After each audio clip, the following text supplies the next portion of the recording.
வணக்கம் குட்டீஸ். இன்னைக்கு நம்ம பார்க்க போற தலைப்பு உடற்பயிற்சி வெர்சஸ் உடற்பயிற்சி.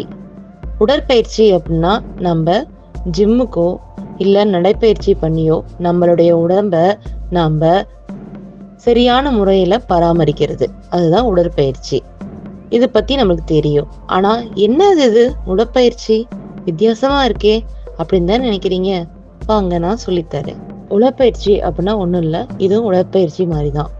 எப்படி நாம் தினமும் நடைப்பயிற்சி, ஜிம்முக்கு போகிறது, இந்த மாதிரி எல்லா வேலைகளையும் செஞ்சு நம்ம உடம்ப ஆரோக்கியமான முறையில் எந்த நோயும் அண்டாத மாதிரி பராமரிக்கிறோமோ, அதே மாதிரி சில பயிற்சிகள் செஞ்சு நம் உள்ளத்தையும் நம்ம பராமரிக்கணும். அப்படி நம்ம உள்ளத்தை பராமரிக்கும் போது நம்மளுடைய உள்ளம் மிகவும் வலிமையாக மாறும். வலிமையாக இருக்கும் உள்ளத்தை எந்த ஒரு தடையும் அண்டாது. அதே மாதிரி நம்ம முயற்சிகள், நம்மளுடைய குறிக்கோள், இதுல இருந்து எந்த மாறுதலும் வராது. நாம் செல்ல வேண்டிய பாதையில் எவ்வளவு தடைகள் வந்தாலும் நம்மால் தகர்த்து எறிய முடியும். இதுவே வலிமையற்ற உள்ளம் என்றால் எல்லா தடைகளையும் தன் மீதும், தன் குடும்பத்தார் மீதும், தன்னை சுற்றியுள்ளவர்கள் மீதும் சுமத்தி கொண்டு அந்த வட்டத்திலேயே அமர்ந்து விடுவோம். இது நம்மை முன்னேற செய்யாது. நாம் முன்னேற வேண்டும் என்றால் உடல் ஆரோக்கியம் எவ்வளவு முக்கியமோ அதே போல் நம் உள ஆரோக்கியமும் முக்கியம். எனவே உள்ளத்தை நாம் உறுதிப்படுத்த வேண்டும், மேம்படுத்த வேண்டும், அதை பயிற்சி செய்ய வேண்டும். இது எப்படி பயிற்சி பண்றது அப்படிதானே கேக்குறீங்க? முன்னாடி போட்ட வீடியோஸ்ல பாத்தீங்கன்னா தெரியும், நேர்மறை சிந்தனை அப்படின்னு சொல்லிட்டு நம்ம நிறைய பேசியிருக்கோம்.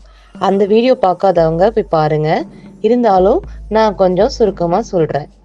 நம்ம எந்த ஒரு விஷயத்தையுமே நேர்மறையா நினைக்கும் போது நம் மனதில் உள்ள ஆற்றல் அதிகமாக வெளிப்படும். அந்த ஆற்றல் நம் உத்வேகத்தை அதிகப்படுத்தும். அதுவே நம் முன்னேற்ற பாதையில் செல்ல நம்மை ஊக்குவிக்கும். இப்பொழுது நாம் நம் குறிக்கோள்களை முதலில் தேர்வு செய்ய வேண்டும். குறிக்கோள் எப்படி இருக்க வேண்டும்? குறிக்கோள்கள் 2 வகைப்படும். ஒன்று குறுகிய காலகட்டத்தில் அடையக்கூடியது, மற்றொன்று மிகவும் நேரம் எடுத்து அடையக்கூடியது.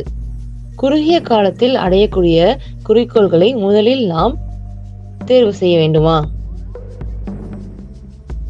கமெண்ட்ல சொல்லுங்க, எதை நம்ம முதல்ல தேர்வு செய்ய வேண்டும். இதை கமெண்ட் பண்ணுங்க. அடுத்த வீடியோல நம்ம திருப்பியும் சந்திப்போம். நன்றி.